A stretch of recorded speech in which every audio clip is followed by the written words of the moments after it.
Então, nesse processo 501.23.31, no processo dele desmembrado, depoimento do senhor Pedro José Barusco Filho. Senhor Barusco, o senhor foi acusado de um crime nesse processo. Na condição de acusado, pela nossa lei, o senhor tem o direito de permanecer em silêncio. Se o senhor ficar em silêncio, inclusive, isso não lhe traz nenhum prejuízo.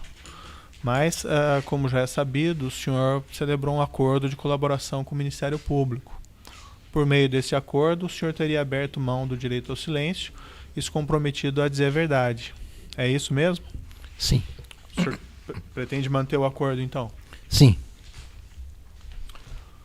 Senhor Barusco, na condição, então, de acusado colaborador, o senhor não tem mais o direito ao silêncio e, inclusive, também o senhor tem um compromisso com a justiça de dizer a verdade e responder as questões que lhe forem feitas, certo? Correto. Eu vou lhe adverti-lo, por força de lei, que se o senhor mentir, se o senhor faltar com a verdade, além do senhor correr o risco de perder o acordo, o senhor também vai ser responsabilizado pela mentira. Inclusive se incriminar alguém indevidamente, certo? Correto. O senhor já prestou, sei que o senhor já prestou diversos depoimentos, somente fora da justiça a respeito desses fatos, mas essa é uma ação penal, então alguns conteúdos são repetidos. Vou tentar ser o mais objetivo possível. Indagando inicialmente ao senhor, o período que o senhor trabalhou como gerente da área de serviços e engenharia da Petrobras. Eu trabalhei como gerente executivo, né, da área de serviços da Petrobras,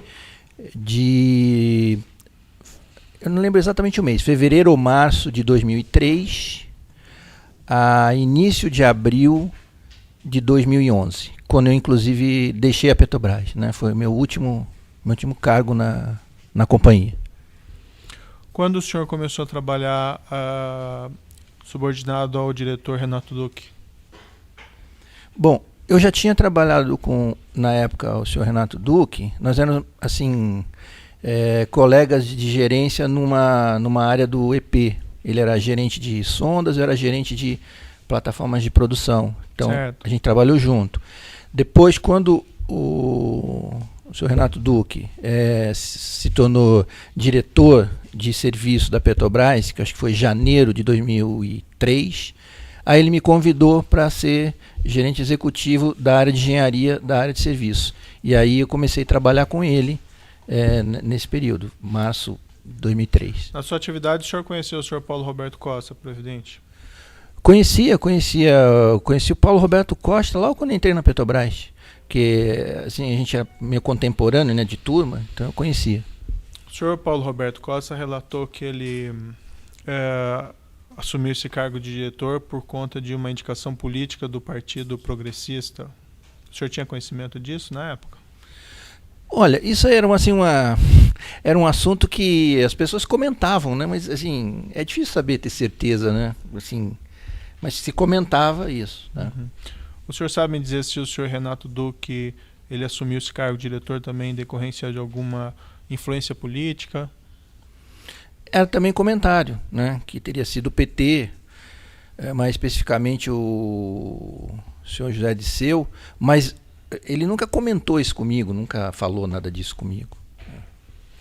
O Ministério Público afirma, nessa ação penal e em diversas outras, que haveria uma espécie de clube de empreiteiras que combinariam resultados das licitações de grandes contratos da Petrobras. O senhor tinha conhecimento na época disso? Esse termo clube eu só vim a conhecer agora recentemente, após o início da Lava Jato. Porque a gente fazia as listas das licitações, né? Eram feitas através de um sistema que na engenharia é chamado PROGEF. Então, era um sistema de qualificação. E as empresas, tá, que coincidentemente também eram as maiores, mais bem qualificadas, então as listas eram muito parecidas, se repetia muito, assim, essas empresas apareciam frequentemente nessas listas, né? Então a gente, por força até da profissão, tinha muito contato com essas empresas. Agora, assim, a gente desconfiava que eles conversavam, que eles falavam, mas não tinha nenhuma evidência. Só que nas licitações, né, isso eu até enfatizei no meu depoimento anteriores, dos primeiros pacotes do Comperge e da Renest, eles tiveram uma ação muito forte ali, né? Aí eu pelo menos consegui sentir Mas o que o senhor observou? Por que o senhor pode ser mais específico? Não, foi o seguinte, a gente vinha num ritmo de muitas licitações, um ritmo até bastante aquecido, mas as licitações eram espaçadas, né, as grandes licitações. Certo. Na Renest, o que aconteceu? Eu lembro que houve acho que foi na Renest, que teve um expediente que se colocou 7, 8, 9, se eu não me engano, licitações de grande porte, né? Ao mesmo tempo, né, no mercado que já estava aquecido.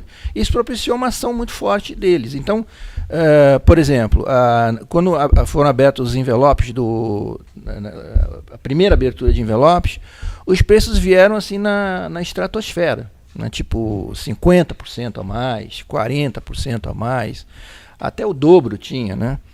E eu lembro que a gente foi assim foi sumariamente cancelada a licitação e se partiu para um rebid, para um segundo certame. E nesse segundo certame, novamente, eles vieram com 20% acima, 23%, 24%. E eu lembro que depois de muita discussão, eu lembro até de ser cobrado do diretor Paulo Roberto, poxa, quando é que vai ser o resultado dessas licitações? Porque era muita discussão, muita debate para ver, entender preço e tal. E a gente acabou fechando, né, dentro dos procedimentos da Petrobras, mas muito próximo do limite superior, que era 20%. Né? Então, essa foi uma ação muito forte que eu identifiquei o cartel agindo, não só entre eles, porque eles iam discutir também quem ia apresentar proposta, quem não ia, assim eu entendo.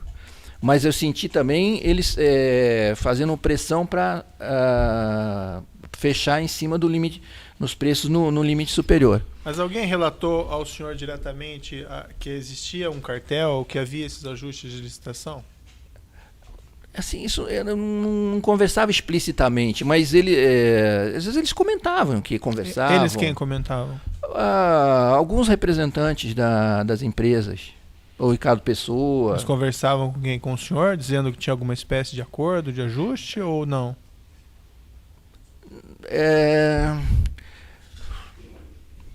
Eles comentavam que eles conversavam entre si, né, e não chegava de ser explícito, que vai ser essa licitação vai ser da empresa tal, aquela da empresa tal. Isso aí eu nunca vi, assim, nunca participei disso.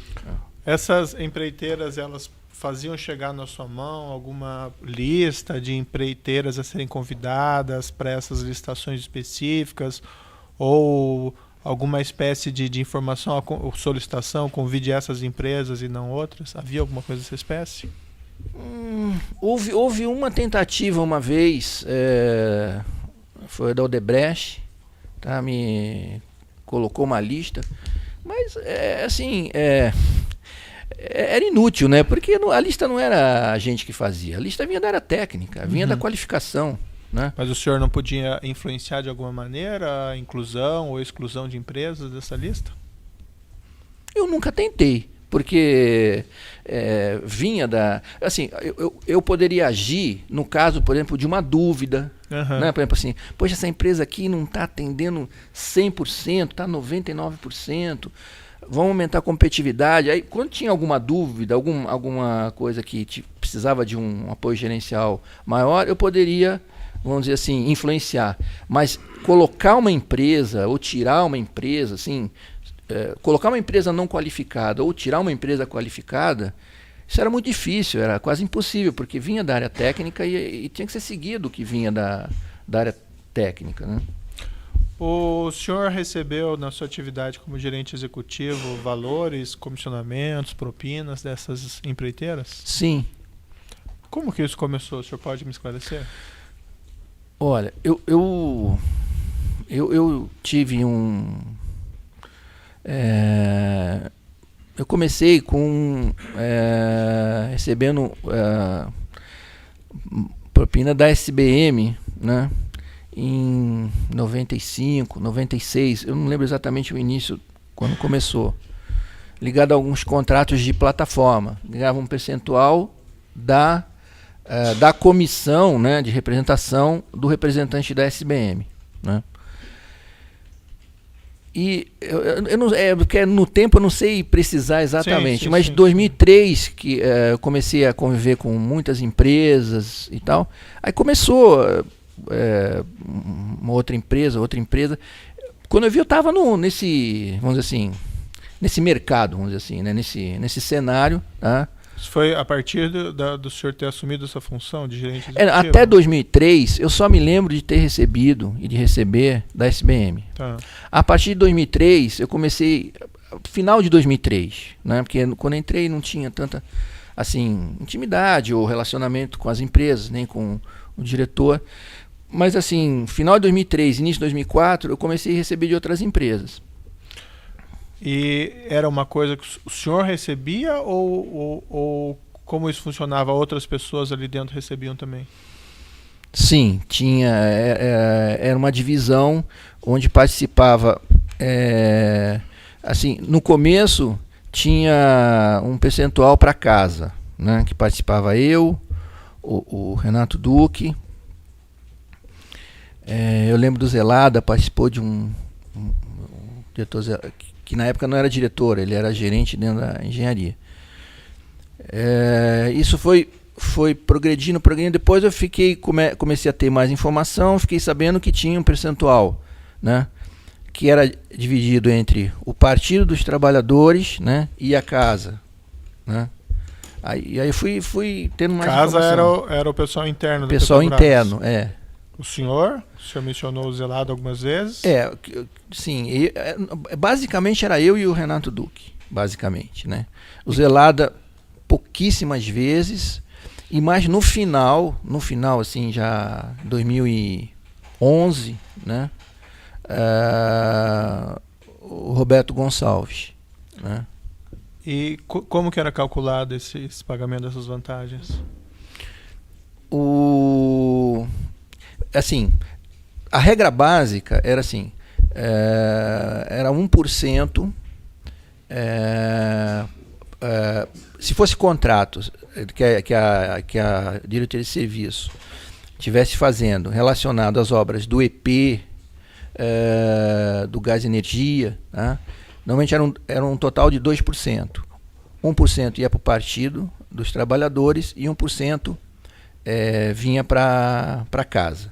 E aí tinha a divisão interna na casa, que poderia ser uma parte para o Duque, uma parte para mim, ou então, se tivesse alguma pessoa que fosse operador, tivesse custo para gerenciar, vamos dizer, esse valor, então o operador tinha uma parte, Renato Duque, eu. Ou então, operador, eu, Renato Duque, Zelada, entendeu? Cada contrato tinha uma divisão. Como que era, mais ou menos em média, dividido na casa esse 1%? Assim, por exemplo, se tivesse operador, seria 40% para o Renato Duque, 30% para mim e 30% para o operador. Né?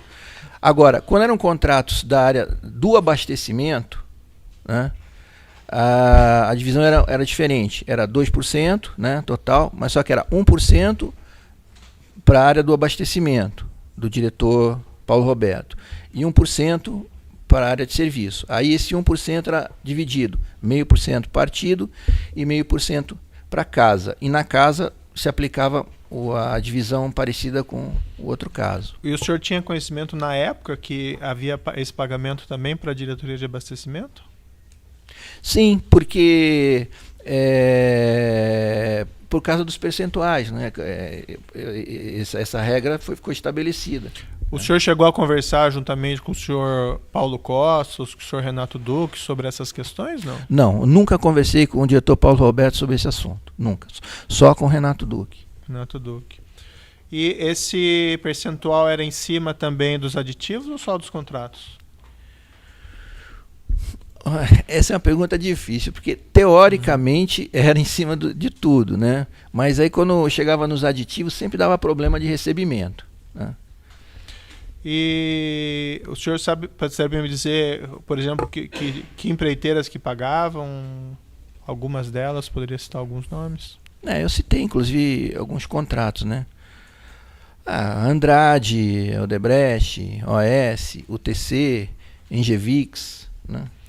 Nesse processo aqui em particular, a referência são a alguns contratos específicos e algumas empresas.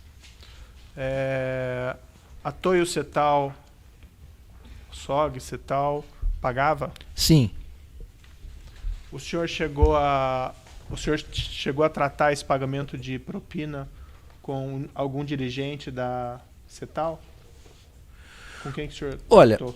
Assim, a Cetal, porque é diferente, porque a Cetal ela tinha mais de um operador. Porque a Cetal, quando se associava com a Toyo, e aí o consórcio Toyo Cetal, normalmente quem conversava com a gente era o senhor Júlio Camargo. Nos contratos que a Cetal tinha, sem ser com a Toyo, por exemplo, consórcio com a Mendes, consórcio acho que com a MPE também, nesses casos, quem discutia esses assuntos era o senhor Mário Góes. Então, tem que ser diferenciado, né? Então, eu conversava com o senhor Júlio Camargo para os contratos Toyo Cetal e conversava com o senhor Mário Góes para os contratos Cetal e outros, né? O senhor chegou a tratar diretamente com o senhor Augusto Mendonça? Eu conversei algumas coisas com ele, mas assim eu não tratava diretamente com ele, porque como tinha operador, quem tratava mesmo era o operador, que recebia, que controlava e tal. Cheguei a conversar com o Augusto. A Mendes Júnior pagava também vantagem devida? Propina? Eu me lembro desse contrato, acho que foi no Paraná, né? Paraná ou na Replan? Um dos dois, ou foi na Repar ou na Replan, no qual ela estava junto com a Cetal, Cetal Mendes e MPE. E o senhor chegou a conversar com algum executivo da Mendes Júnior sobre propina? O senhor se recorda? Sobre propina? Eu não me recordo. A OS pagava propina? Pagava. O senhor se recorda de ter conversado com algum executivo da OS sobre propina? Conversei. Com qual? Com o senhor Agenor Medeiros. Mas assim, foi uma... porque eu lembro que foi em relação ao contrato do SEMPES. Que vinha, vamos dizer assim, estava tendo um faturamento, ou um pagamento regular. Aí houve uma interrupção, uma parada dos pagamentos. Nesse momento eu lembro que eu conversei com a Agenor, mas assim, para saber o que estava acontecendo, por que tinha parado. Mas sobre a questão das propinas. Sim. Não, assim, eu normalmente conversava de trabalho com eles, tá? Agora, sobre propina, eu lembro de ter conversado essa vez com ele. Com o senhor Agenor, E isso era relativo, o senhor mencionou aquele do SEMP? Sim. Eu vou lhe mostrar aqui um documento que foi juntado pelo Ministério Público aos autos. Pedir para o senhor dar uma olhadinha. É uma tabela, supostamente, de obras nas quais o senhor teria recebido valores. Sim, eu tenho conhecimento. O senhor se recorda dessa tabela? O senhor que produziu essa tabela? Sim. Agora, eu tenho que ressalvar o seguinte. Eu tinha essa tabela, né, assim, bem detalhada. Tá. Né? Aí, quando houve o início da Lava Jato, né, eu destruí todos os meus arquivos então essa tabela ela foi recomposta, né? Então pode ter alguma incorreção porque foi recomposta após, né? Essa é uma tabela nova, fui eu que fiz, sim, né? Eu posso afirmar que esses contratos houve pagamento de propina, né? É muito próximo do que está escrito aí. Agora, o que eu não posso afirmar é que tudo foi pago, né? Sim, grandes parcelas foram pagas, né? Como é que era a questão do pagamento? Era condicionado a algum evento? Por exemplo, pagamento da Petrobras, ou a execução da obra, daí que vinha o pagamento da propina, ou não tinha um condicionamento assim? Era assim, pelo menos eu entendia que era implícito com o andamento da obra, né? Se tivesse um faturamento de 60%, o pagamento das propinas também teria que andar dentro daquele, vamos dizer, daquele percentual, né? Nessa tabela aqui que foi produzida, tem uma linha aqui que é esse contrato da Interpar, consórcio Interpar na Repar, Mendes Júnior, MPS e tal. Eu vou mostrar para o senhor aqui, peço para o senhor dar uma olhadinha. Esse eu lembro. Bem, porque esse foi um dos que foram pagos integralmente. O senhor se recorda como é que foi negociada essa propina? Com quem que o senhor tratou esse pagamento de propina nesse contrato?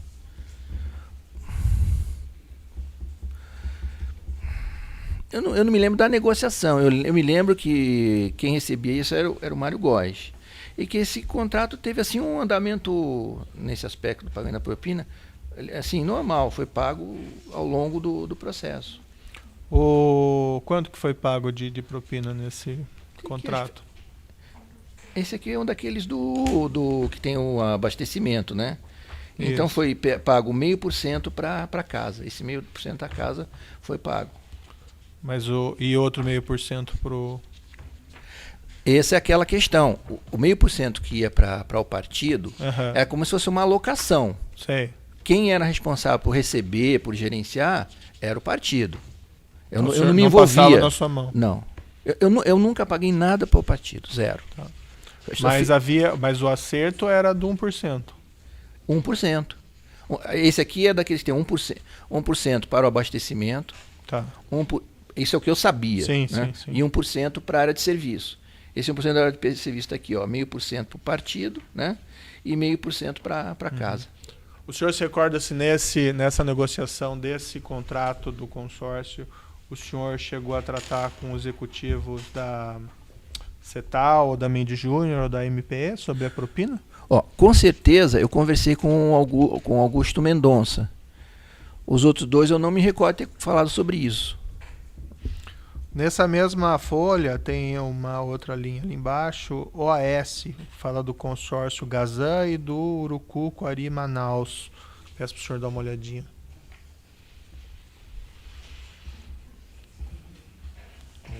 OAS, certo. Houve nesses contratos, houve pagamento de propina? Sim. Sim. O senhor se recorda com quem que o senhor teria tratado esse assunto? Com o Mário Góes. Com o Mário Góes também? É. O nome do operador me parece que está em branco ali nessa linha. Algum motivo por estar em branco ou teria sido o senhor Mário Góes mesmo?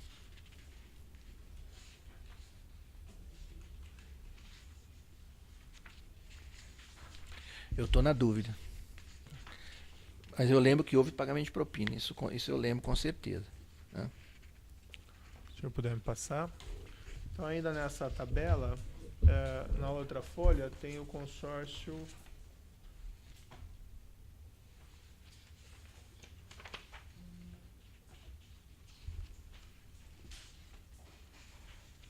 desculpa, esse primeiro que eu lhe mostrei, embora seja consórcio Interpar, ele fala Replan aqui. E depois na outra folha tem o consórcio Gasolina Coque da Repar. É porque são as três mesmas empresas, não é isso? Isso, CETAL. Esses dois contratos eles pagaram propina. Os dois contratos ou um só? Os dois contratos. E nesses dois o senhor não se recorda com quem que o senhor negociou? Com o Mário Góes. É porque o Mário Góes conversou com Augusto Mendonça. Eu não me recordo de sentar assim com Augusto Mendonça e conversar esse tipo de coisa. Eu me recordo de ter uma vez falado com ele que não estava havendo pagamento, que estava muito tempo parado, só isso. Nesses recebimentos que o senhor, desses valores, a partir da sua posição de gerente executivo, o senhor chegou a receber só o senhor esses valores ou era sempre, havia essa divisão com o senhor Renato Duque? A divisão com o senhor Renato Duque existia, só quem recebia era eu, né? Eu que recebia. E aí eu tinha um acerto de contas, assim, não é que eu pagava o senhor Renato Duque, a gente ia fazendo um ajuste, né? Depois eu vinha mais tarde acertar com o Dr. Renato Duque. É, as empresas pagavam por quê? Eu lhe fiz essa pergunta. Eu me embaraço sempre porque eu não entendo direito. Assim, eu acho que se elas não pagassem, não mudaria muito, porque elas eram as mais qualificadas, né, do mercado, né? Acho que elas pagavam para poder ter mais acesso, ter mais poder também, assim, na visão delas, poder influenciar o mercado, poder tomar um pouco de conta do mercado. O senhor ameaçou ou coagiu algum desses executivos Não. a efetuar o pagamento de propina? Não. O senhor não fez nenhuma ameaça no sentido assim, olha, se não pagar não tem o contrato, ou se não pagar não tem o aditivo? Não. Não? Não me recordo ter feito isso. E, pelo contrário, eu até falei do meu depoimento que assim, o índice de pagamento era na faixa de 20%. Se pegar todos os compromissos e o que for recebido era 20%. Ou seja, significa que era o contrário, entendeu? A gente recebia muito menos do que, pelo menos a casa. Isso, menos do que o que estava, vamos dizer, compromissado. E eu não entendi bem, eram feitas reuniões com os empreiteiros também para discutir essa parte de propinas ou só tratava mais com os operadores mesmo? Eu nunca me reuni com eles para isso. Ah, não, eu já tive, assim, não é reunião em grupo, eu tive reunião, me lembro, com alguns, né, de discutir realmente, tá?